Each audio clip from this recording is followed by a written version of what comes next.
NATO was something external at the very beginning. As much as it was a sort of an umbrella, it was also a very expensive umbrella. The soldiers lost their lives in Afghanistan and Iraq to join NATO. That was the price that Romania had paid.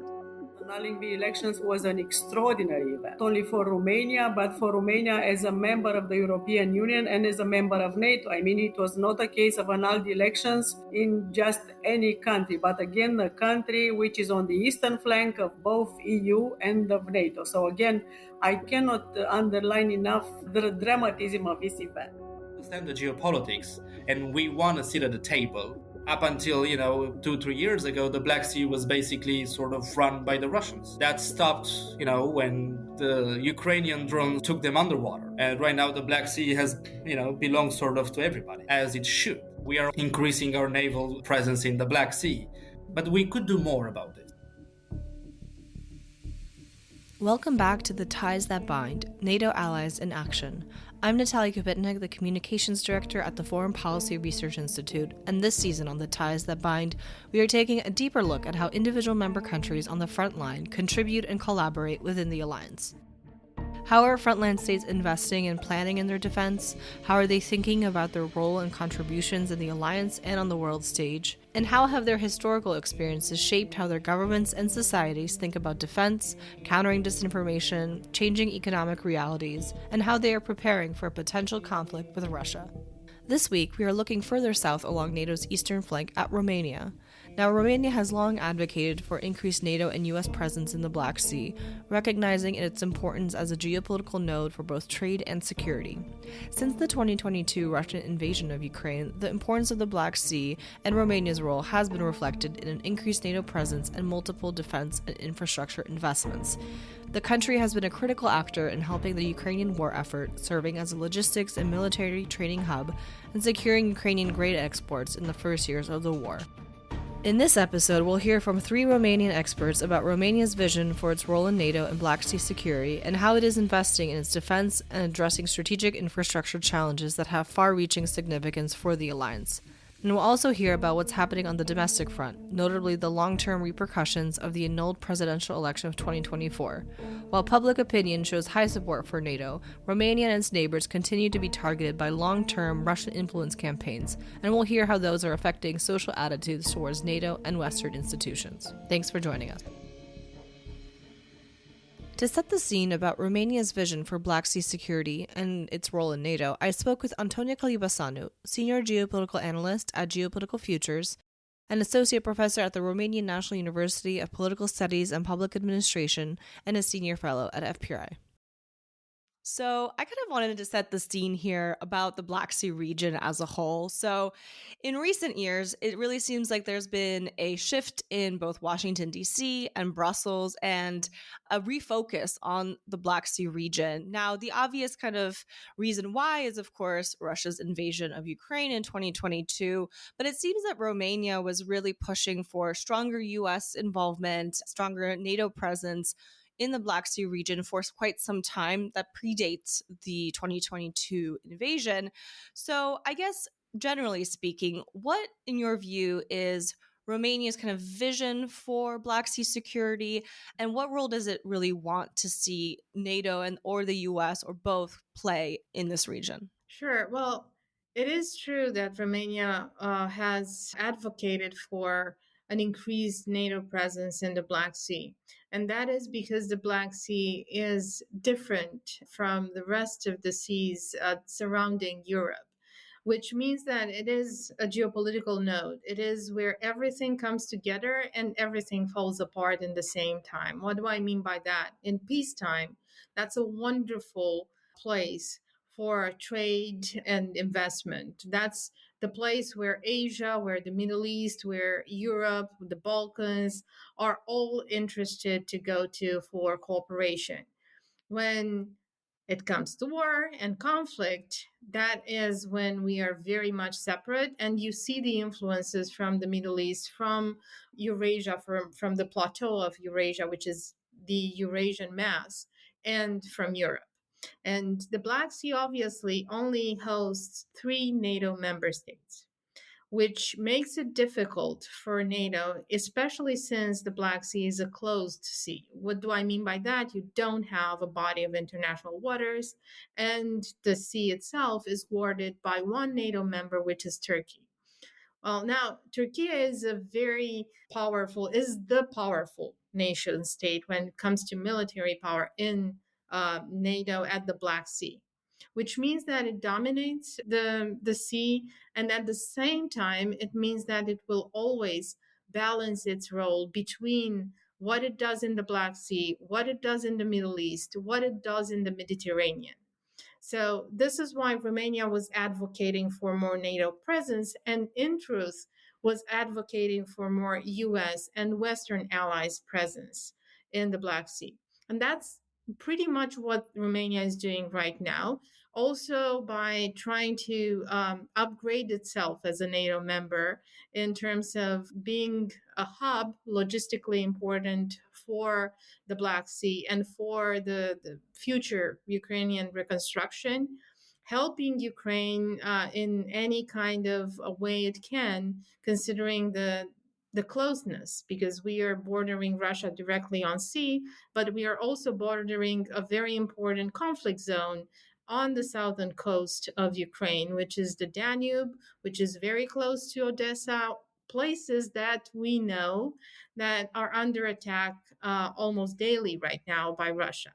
So growing this infrastructure that can be used for commercial reasons, but also for military reasons to increase posture, if anything, if not anything else, in the Black Sea region. But at the same time, making sure that it maintains close cooperation with Bulgaria and Turkey, and making sure it attracts Western Europeans into the area by building bridges in the metaphorical sense and building infrastructure in the very pure sense of the word.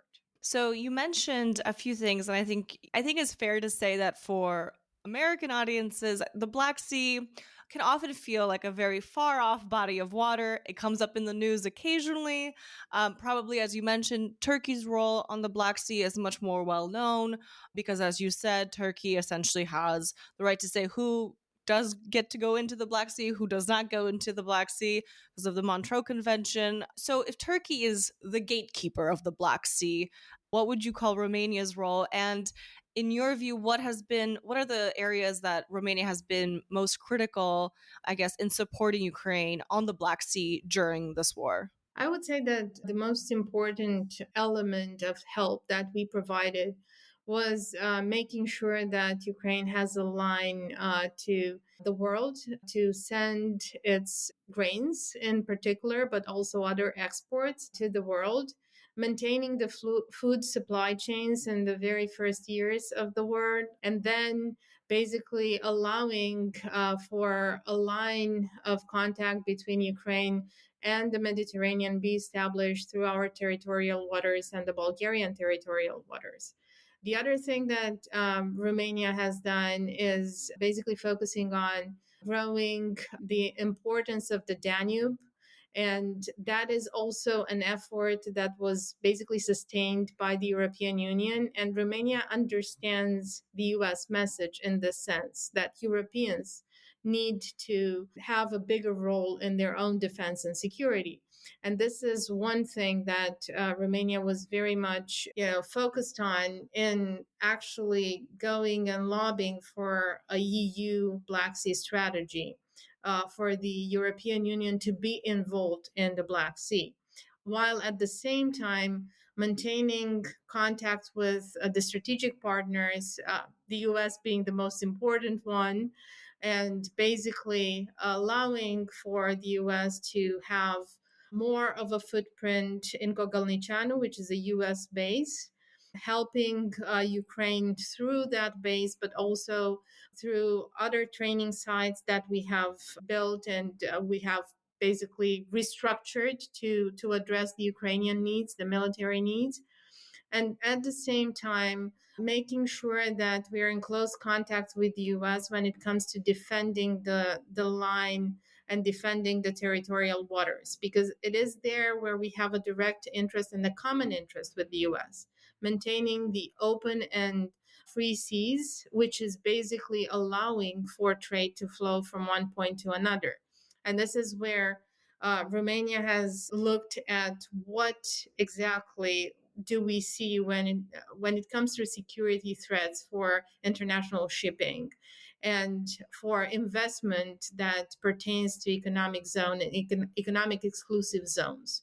We have in our economic exclusive zone, for instance, a project that refers directly to the European energy security. So if we have the resources online in 2027 as we want to, then we would be a direct competitor for Russia in Southeastern Europe. And we understand that that would increase the security risks for us because obviously Russia is not going to be happy about having a competitor pretty much close to its own borders, cutting down contracts that it already, or potentially cutting down contracts that it already had with the southeastern European countries. So all that is basically where Romania has understood to build itself up and build its role into NATO, because Romania is obviously one of the newest members of NATO, considering the NATO history, right? So we are still growing. Definitely. I just wanted to follow up because Kalganchanu base that you mentioned, and so it is undergoing an expansion, to my understanding, over the next few years, and it's, I think, said to be the largest NATO base going forward, even surpassing Ramstein in Germany. Can you tell us a little bit more about how this expansion and this really, I mean, it's a huge investment in Romania. How will that change kind of NATO's capacity in the region in the next few years? Well, that is actually dependent on the US presence because it has been a US base. And the expansion is due to the, let's say, the policy changes that are coming from Washington with regards to this area, but not only, I would say, because what we are hearing, and I know that this is a process, and the policy towards the Black Sea and towards the new containment line is very much synced with what happens elsewhere in the world. So what we've been hearing lately is that the Kogolnichanu base might actually help with the operations in the Middle East, which is something new and which also points to other interests that US has in the area, as well as the geography of the Black Sea, which I've already pointed at. So bottom line, we will likely have the Kogolnichanu base integrated into the NATO containment line that is now growing in importance, because obviously we do need to be more prepared on the eastern flank and have more interoperability with other nations, but also at the global stage understand that this is a geopolitical node, this is a security node. So there is that. And then there is also the perspective of Kogolnichanu base playing a global role in the region of, in the extended region of the Black Sea, comprising the Middle Eastern operations into what we have as, the longer containment line, if you will. Because obviously, right now, we are seeing the restructuring of security threats, the restructuring of trade, and so on. Yeah, it's good to keep that perspective also that the Middle East is a factor here. It's not just the eastern flank, but also U.S. interests in the Middle East. So you have a report recently, which we can link in the show notes for this episode, that outlined key NATO priorities for developing regional infrastructure on NATO's eastern flank.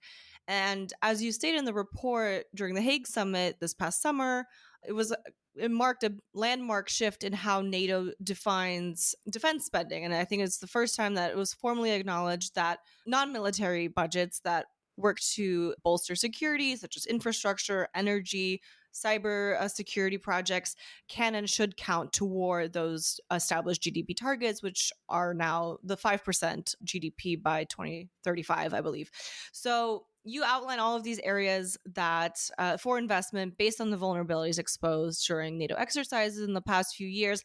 I will say for myself, in the context of all of the coverage of what's been happening on the eastern flank, the drone incursions, the airspace violations, and the continued conversation about supporting Ukraine's defenses. Obviously, what one hears about all the time is weapons deliveries. But of course, weapons, tanks, equipment needs to be transported.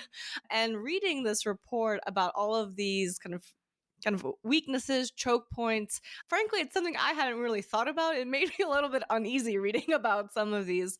So I wanted to hear, of course, you'll kind of list all of the countries and all of their kind of projects ongoing and kind of plans for fixing some of these vulnerabilities. But for Romania specifically, what do you see as the key challenges, infrastructure challenges, and what are the plans in motion on the horizon to remedy some of them?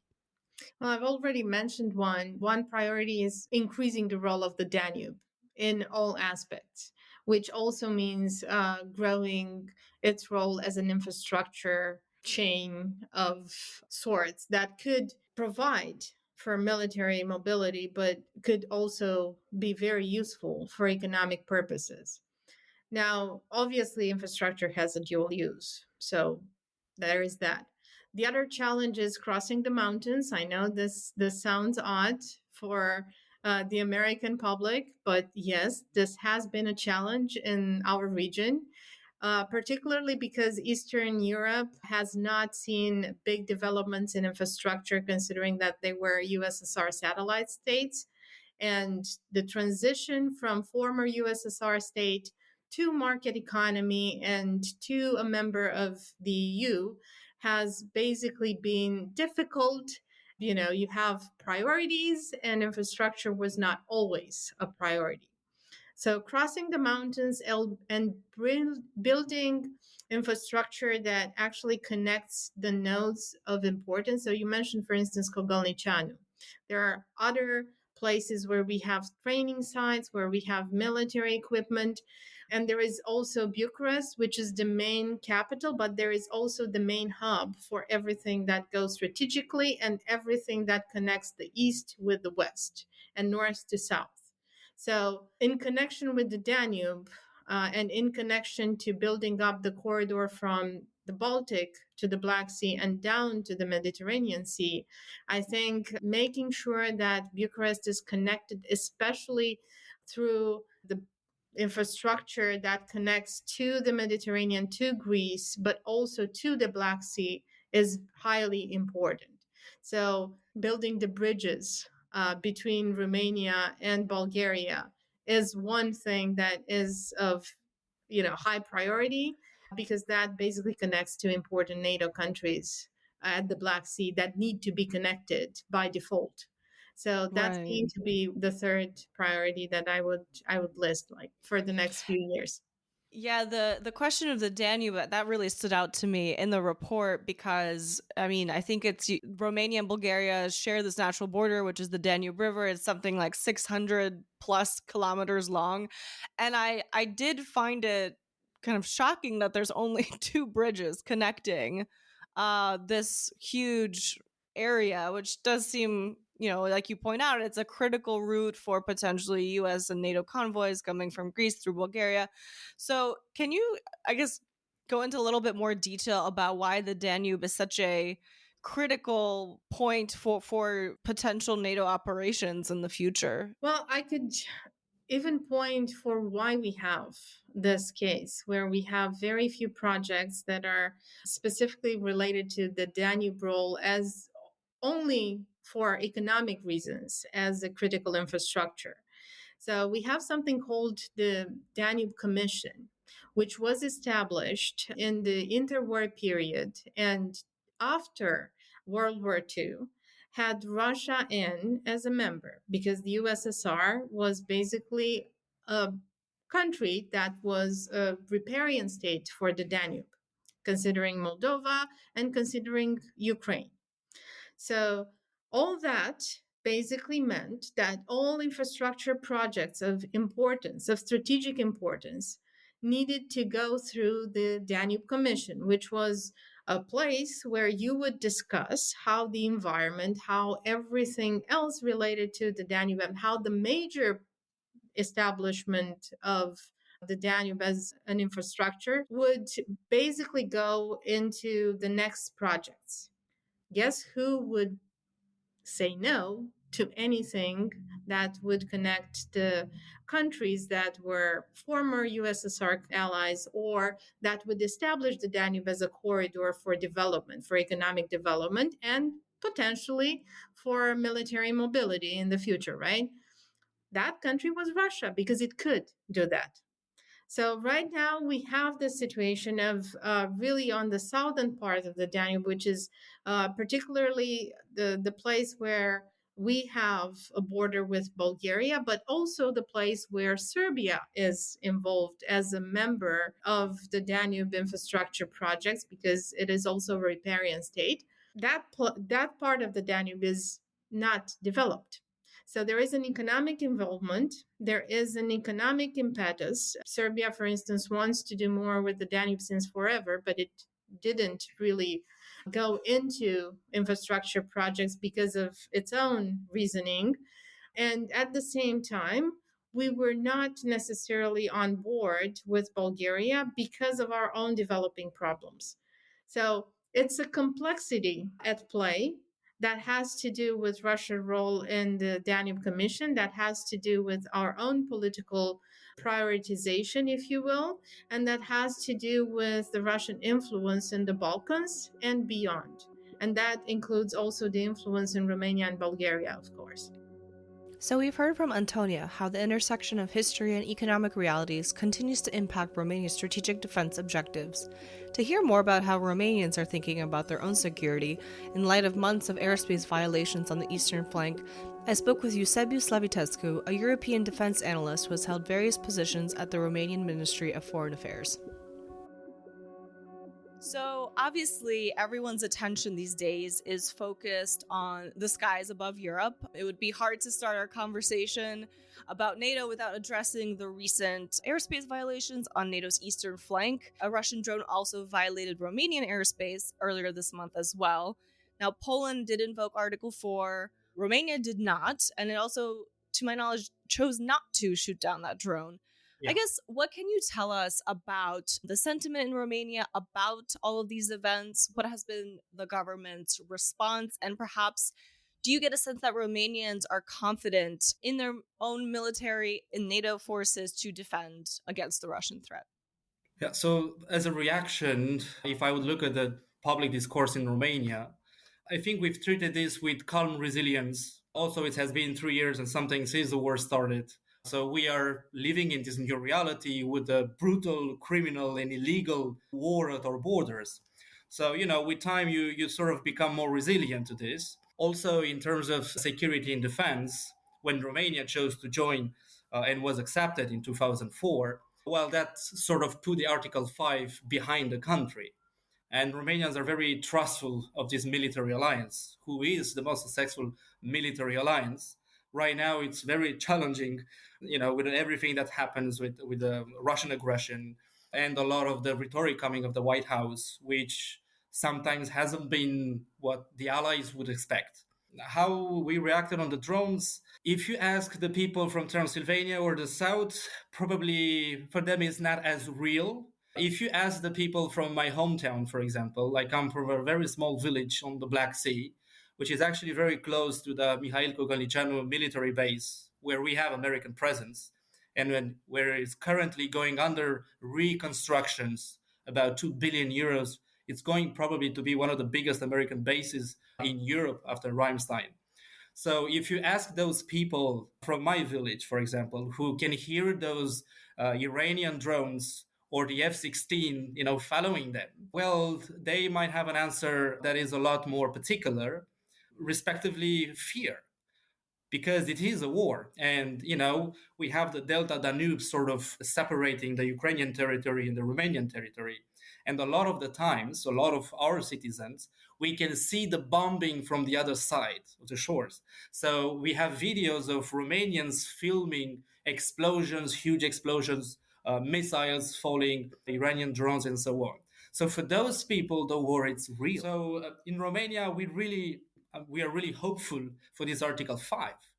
And Romanians really trust this NATO military alliance more than our army. Although even our army in the past few years, we have bought a lot of equipment. We have invested massively. We are currently at 0.23 or 5% in terms of military spending. And we are already announcing 3.5 in the next 5 years, going towards the 5%. So in this regard, we are calmly resilient. But we are counting a lot on our allies, and the fact that we have American presence in Romania, we have French presence, Dutch presence, Germany presence. This is something that really reinforces, our security and also the entire eastern flank. Yeah, definitely. So you mentioned some things about defense spending and bolstering Romanian defense capacity. So we'll return to that. But something you said about kind of the regional differences in Romania kind of brings me to my next question, which is, I think what's missing often is kind of a discussion or at least a reference to the internal political landscape of different member states and how that is informing their foreign and security kind of calculations and influencing their standing on the world stage. Now, I know Europeans probably pay a lot closer attention to what's going on in America. Obviously, President Trump is very good at keeping himself in the headlines. But I was hoping, we could kind of get the opposite, the flip side view, which is, could you tell our audience a little bit about what's been happening in Romania on the domestic front? Because in the last 2 years, there's been somewhat of an unprecedented series of events. Yeah. And obviously, I'm referencing mostly the presidential election of last year, which, of course, was annulled by the Supreme Court after the intelligence agency of Romania found that Russia was blatantly interfering in that election. The results were annulled and the process restarted. I think that's something. Can you tell us a little bit more about that foreign influence campaign in Romania, how Romanian institutions have kind of coped with that? Have they coped well? What's the public sentiment? Yeah, this was sort of quite a painful experience for us. Canceling an elections, the voting is the most essential act of a democracy. Although, fragile democracy, Romania is still a fragile democracy, unlike, our friends from the West. Canceling an election is a bit like chemo, right? It hurts. It's bad. You'd rather not do it. But if you're not doing it, well, you're dying. So I would say canceling that decision of the Supreme Court, which I fully endorse, it was bad for our democracy. It was bad for the social contract, but it was much needed. How that decision happened, we had this candidate who wasn't a Russian sympathizer. He was a fully Russian aligned guy. Like, take Romania out of NATO, buying and chewing all of that Kremlin's narratives, absolutely everyone. Getting Romania out of the European Union, confiscating all the multinational and give it to Romanians. There's a mix of craziness, communism. It's really... I'd rather not say any more about that. Anyway, nothing would make any sense. So you had this guy who, in all the polls, would be 2, 3, 4%, because we know the guy. He's been around for a while now. Then all of a sudden, after a few days, he's number one. Obviously, we had our allies and friends who shared intelligence with us. Later on, we found out Twitter actually admitted it. About 30,000 TikTok accounts. This was exclusively and mostly on TikTok. And TikTok is a Chinese application. Right. And they have the power to manipulate algorithms, as you very well know. And, China and Russia, they are working together hand in hand. And whenever they need it, they can push the right algorithm to bring back, to make someone or to share some form of narratives. And this is exactly what happened. The fallout of the 2024 presidential election exposed Romania's social vulnerabilities to disinformation campaigns, but the story is a bit more complex than that. To help us understand more about Romania's experience with influence campaigns, I spoke with Dr. Alina Barguanu, a Romanian communications expert and professor at the College of Communication and Public Relations at the University of Political Studies and Public Administration in Bucharest. In 2018, Alina also served as a member of the European Commission's high-level expert group tackling disinformation and promoting digital literacy. But perhaps can you tell us a little bit about what were the narratives you saw during that presidential election? What were the tactics used? And perhaps have you seen any long-term effects of that campaign used in Romania?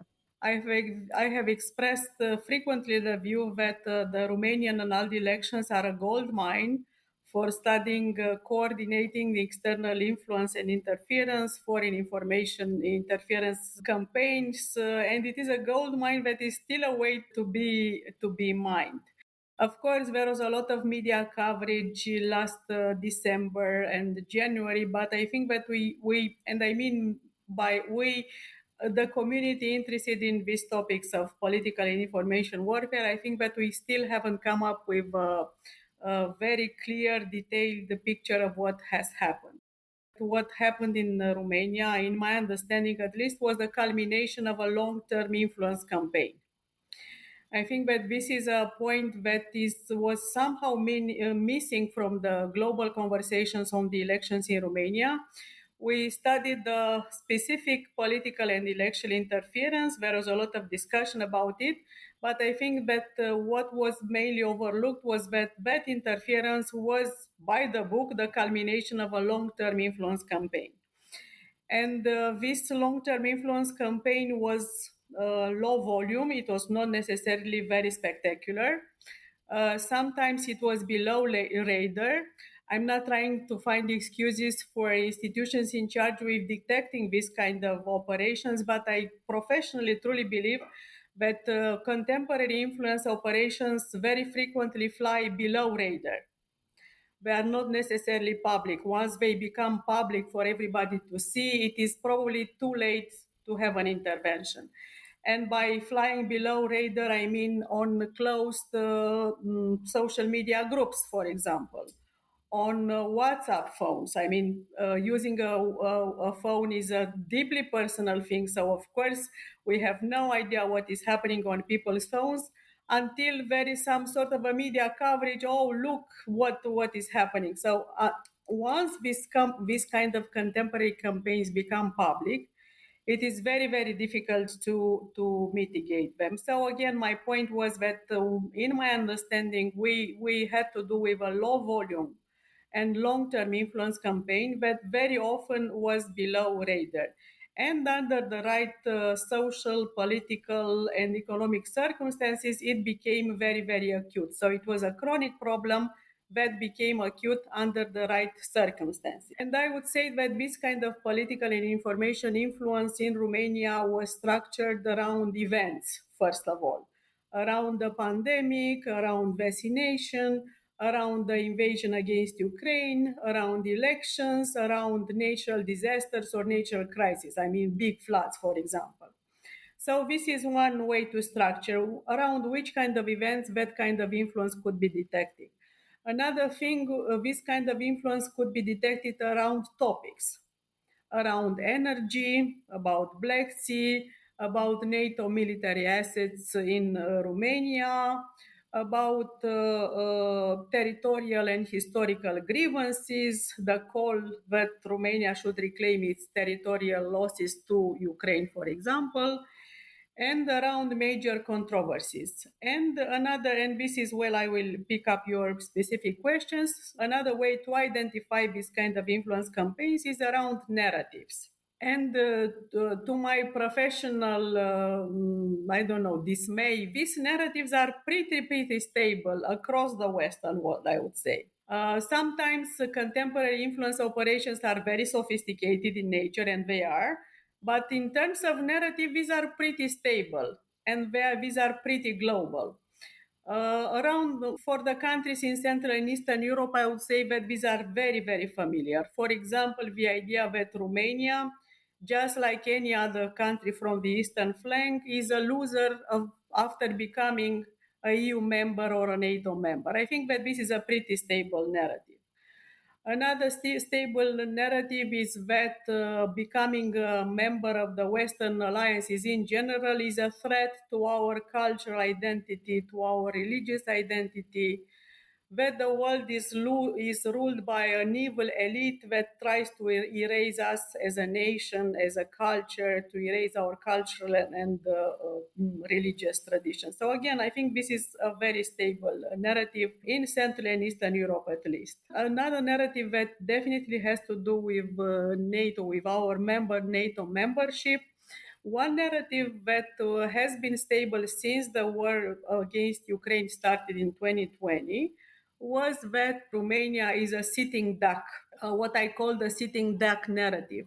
I mean, to foment the fear that in case Romania is attacked by Russia, NATO will not come to the rescue. So, to activate the fear that we will be left alone, that we are a sitting duck, that will be a victim, and that will pay a heavy price because we chose to support NATO and to support Ukraine. That's so interesting. Would you say that generally in Romania, there is still, I mean, obviously, like going through something like this presidential election and it being annulled, restarted, that is a pretty dramatic kind of thing for a society to go through. I mean, it doesn't happen every day. So, has there been efforts by the current government to rebuild public trust? Do you think public trust was damaged during that presidential election? And I guess perhaps how has this affected kind of how Romanians view NATO or Western institutions? So you touched a very dramatic and a very sensitive point. I would answer that, of course, annulling the elections was an extraordinary event. And was an extraordinary event not only for Romania, but for Romania as a member of the European Union and as a member of NATO. I mean, it was not a case of annulled elections in just any country, but again, a country which is on the eastern flank of both EU and of NATO. So again, I cannot underline enough the dramatism of this event. So I think that the Romanian society is still traumatized after this extraordinary event. And everybody would, I mean, this kind of social trauma was to be expected. Nothing extraordinary about it, let's say. I'm, as a communication scholar, as a scholar in tackling disinformation and doing strategic communication, I'm not very satisfied with the answer from the decision makers to that kind of extraordinary decision. I'm not 100% satisfied by how the follow-up of the annulled elections took place. My expectation as a professional would have been to have more explanations about what happened, the reasons why the annulment took place, more evidence about how interference took place. Probably you are aware that now there is a very interesting discussion about a general investigation by the Romanian prosecutors. But I don't think that when talking about interference and political information warfare, not everything comes under prosecution. I think this is only one part of the problem. The actions that are illegal, the actions which are funded by illegal money. But I think that the big picture of interference and political and information campaigns, disinformation, is much bigger than what can be prosecuted. And apart from that, I think that there were not robust conversations to rebuild people's trust in the electoral authorities, for example, to rebuild people's trust that their vote matters.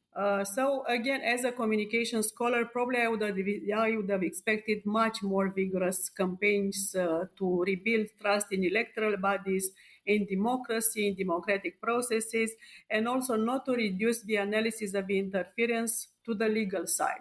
I think this is only half of the story, probably even less than half of the story.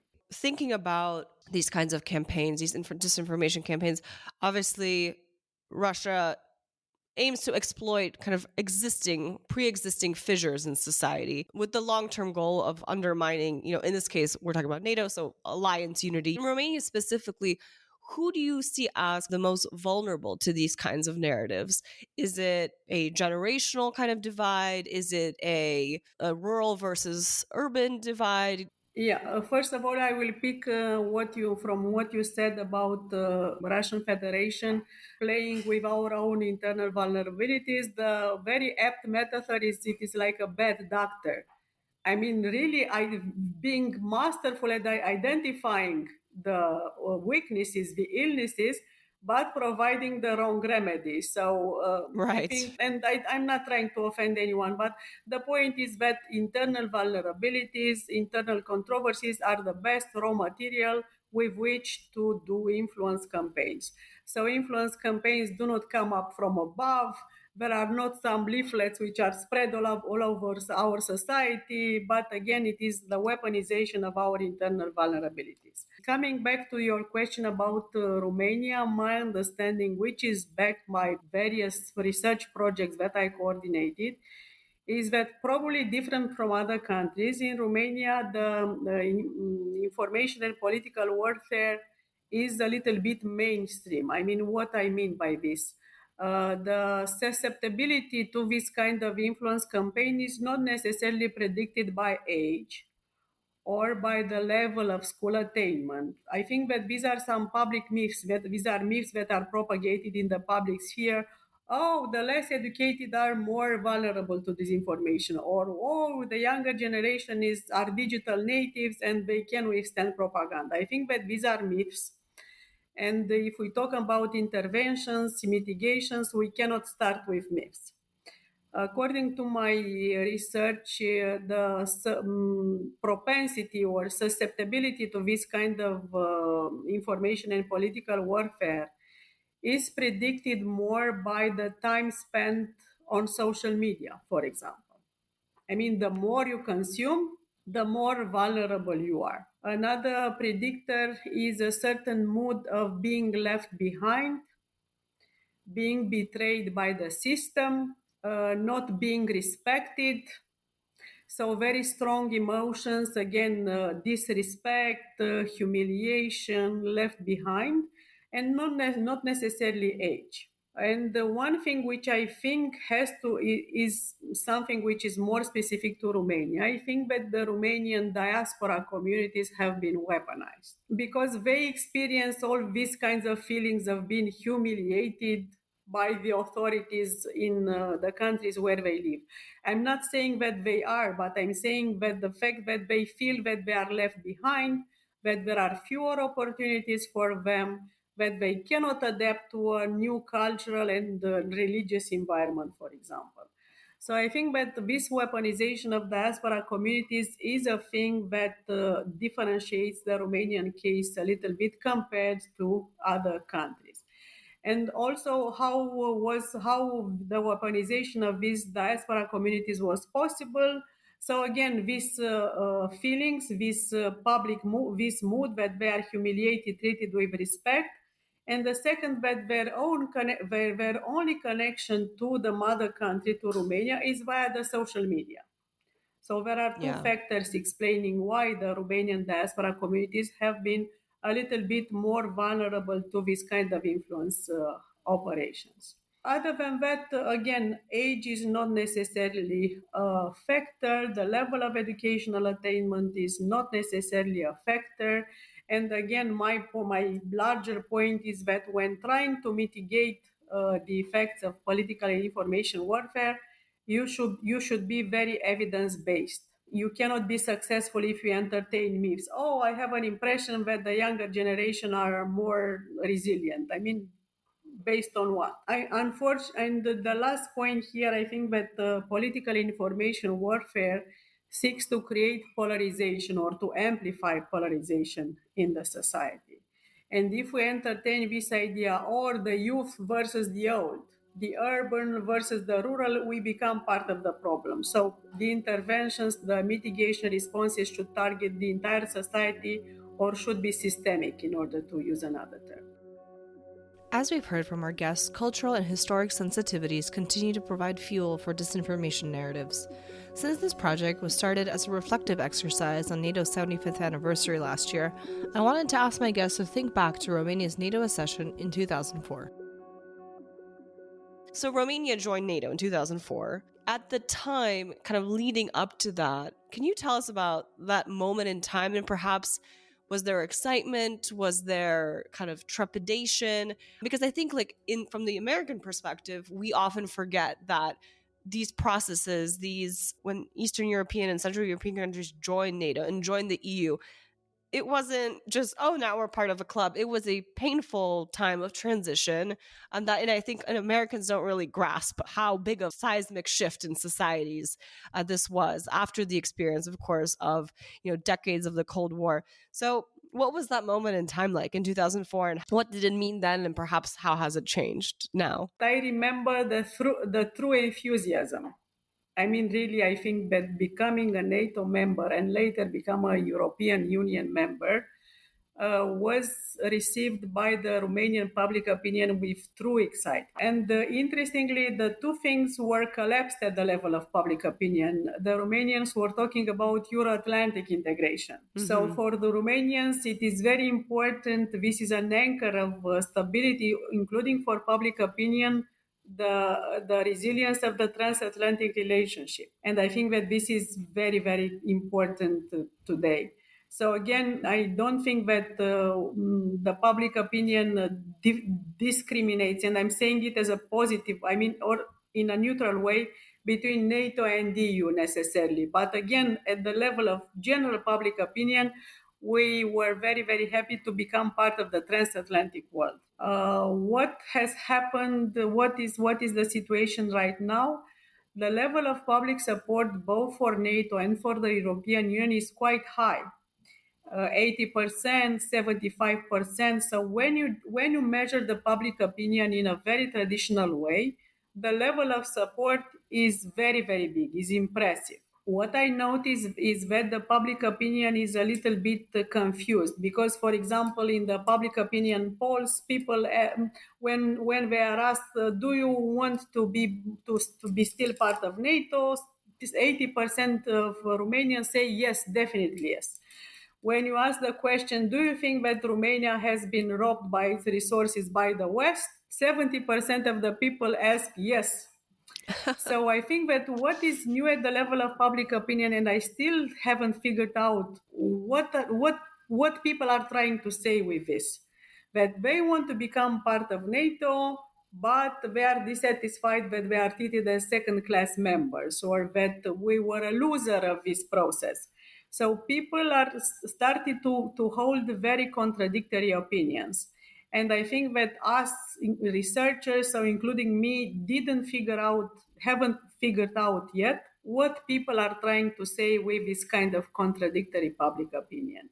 Because, of course, this is the effect in my understanding of influence campaigns, disinformation, propaganda, narrative attacks, influence, you name it. But I think it is also something deeper than that.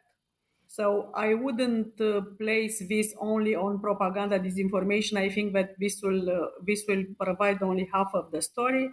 But maybe these kind of opinions express some dissatisfaction with the Romanian decision makers, that we should have a louder voice in the decision-making process, for example. That we should come up with our own visions, that we shouldn't endorse everything, but to present alternative points of view. So for Romania, being a member in NATO was basically securing our borders, making sure that we are going away from Russian influence and we're diminishing at least the exposure that we were having towards Russia. So we consider in Romania Russia to be the number one threat to our security. That basically translated into an umbrella. So NATO was something external at the very beginning. It was also something, so as much as it was a sort of an umbrella, we are under the NATO umbrella, therefore we are safe.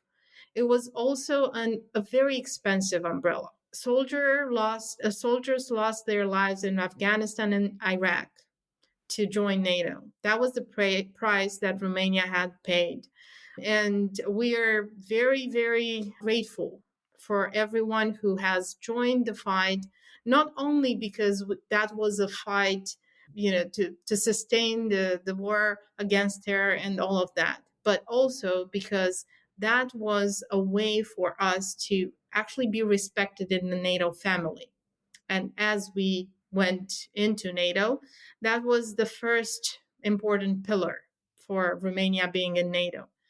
Now, with the Ukrainian threat growing in the Black Sea, which we have thought is going to determine what it had determined the war. And starting with the invasion, the Russian invasion in Georgia in 2008, Romania became more anxious. It started to be more vocal within NATO. It started to build bridges with countries like Poland and countries like Turkey, which are our strategic allies in the region, particularly because we saw Russia becoming a revisionist power that wants to build back what it used to have, that wants to basically go back to the territories that it had under the USSR and beyond, maybe even go to having what it used to have during the Cold War era, which was influence all over the the Eastern European countries. So, with that in mind, we started building diplomatic frameworks, but we also looked at protecting our borders in a very practical way. We have been less into spending for weapons. We have been, than Poland, for instance. We have not been into the same pace of spending, and we have not looked at the very practical elements of military necessities. Also, because our economy was not comparable to that of Poland and other states.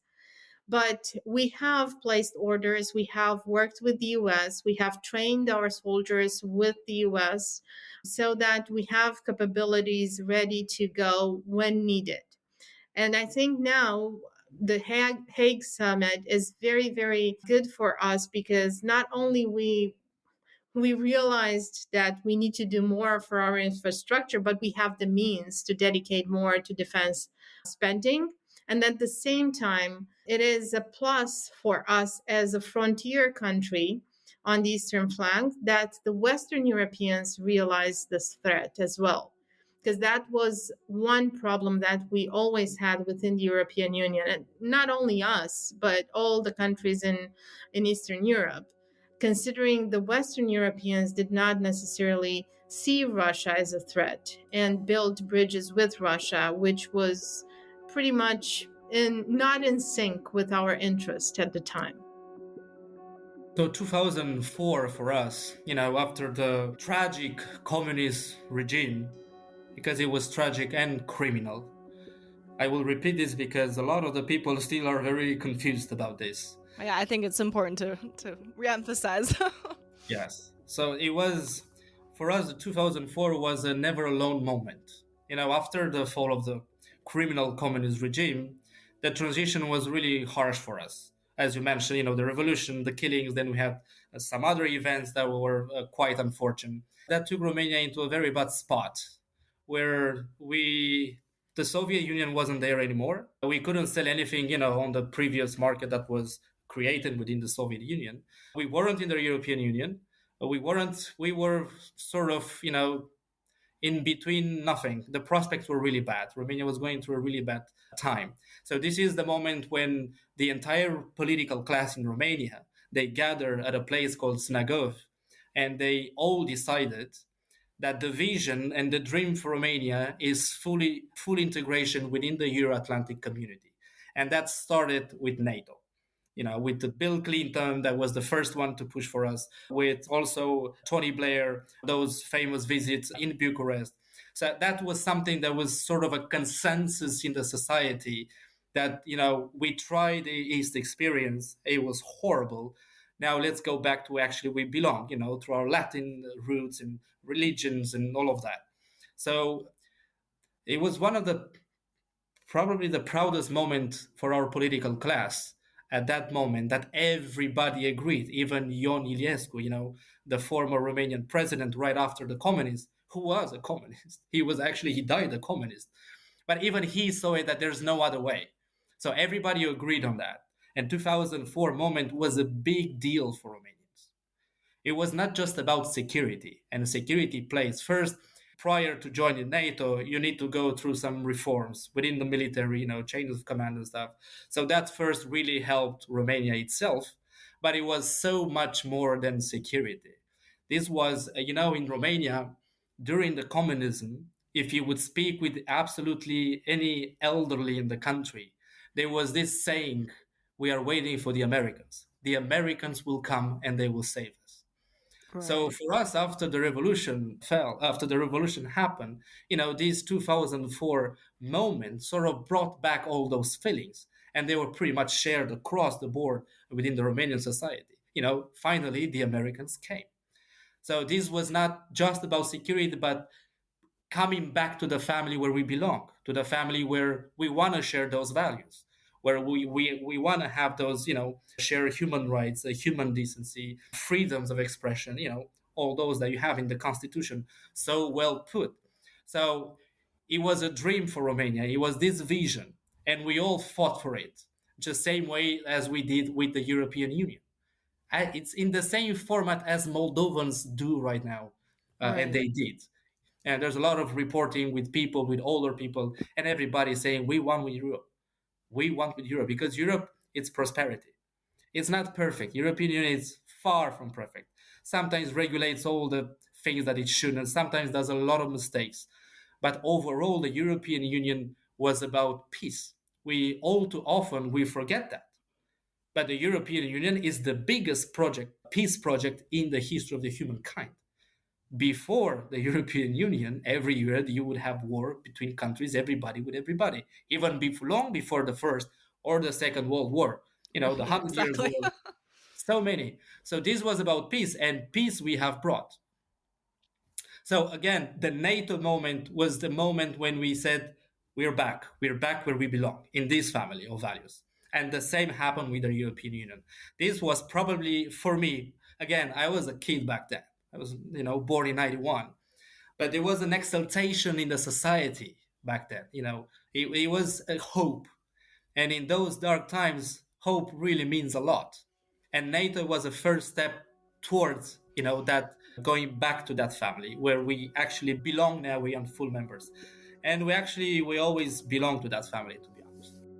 So my final question, and it's also my favorite question, which is what I'm asking all of our guests this season, and that is, what would you like the American public, our American audience, to understand about Romania's role in NATO, in the Transatlantic Alliance, and why fighting for preserving these alliances like NATO is so important today?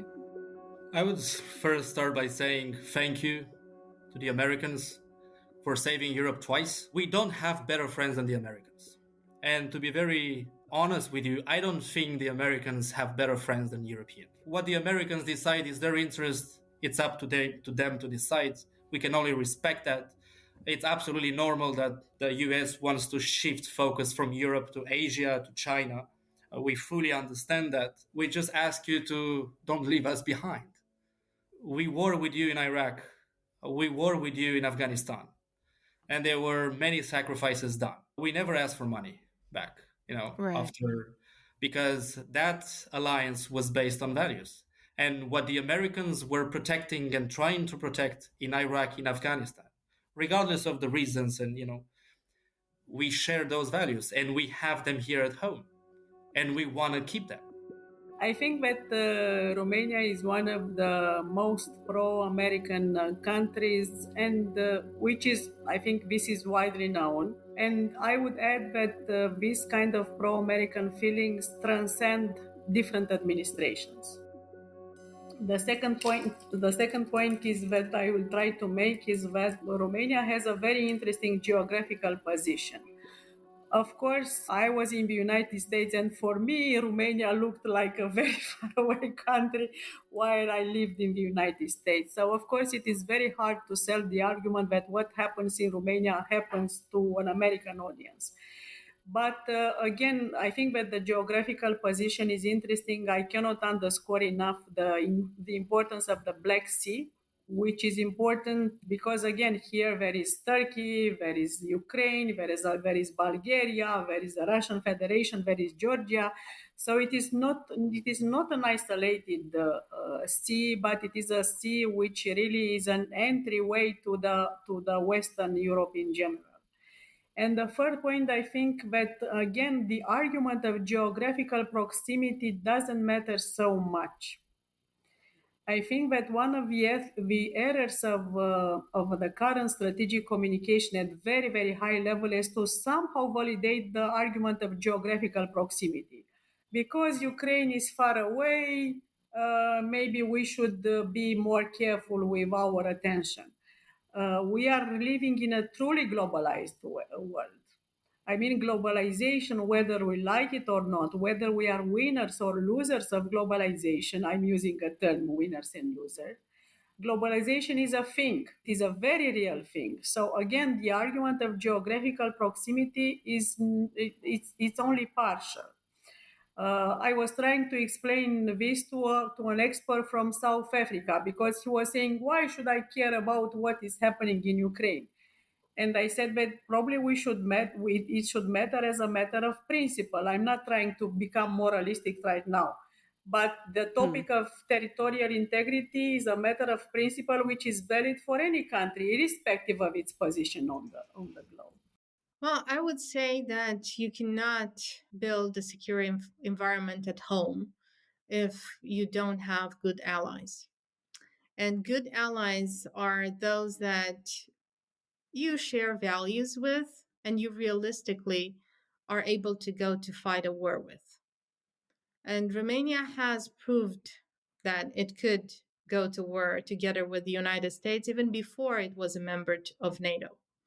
So from that, I think, we can conclude that Romania is a good ally. We know that the Black Sea region is a geopolitical node because we have been here. We have seen empires crossing this part of the world and empires collapsing in this part of the world. We know the Balkans. So we know how disintegration works and we know how wars can affect what goes around us. But because of that, we understand that we cannot just focus on our region. We have to look beyond the region to understand the world and to understand our threats. So I think the American public, while it may be difficult to look at Romania on the map because it's a small place, I think they should look for the way they connect with the world. And they will see the oceans and how they spread in seas. And they'll find Romania along the Black Sea shores, which is a very, very important sea these days. Thank you again to Antonia, Eusebiu, and Alina for their time and sharing their insights about Romania's role on NATO's eastern flank. Now, this is just a snippet of our conversations. The full interviews and transcripts with all of our guests are available on the Ties That Bind Substack, so make sure to subscribe at the link in the show notes to receive those straight into your inbox. The Ties That Bind is a project of the Foreign Policy Research Institute, generously supported by the NATO Public Diplomacy Division.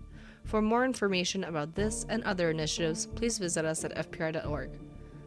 This episode was produced by Natalia Kapitnik, with a special thanks to Sarah Helena Marapodi and Leah Pedro for production assistance and Katie Janner for editing.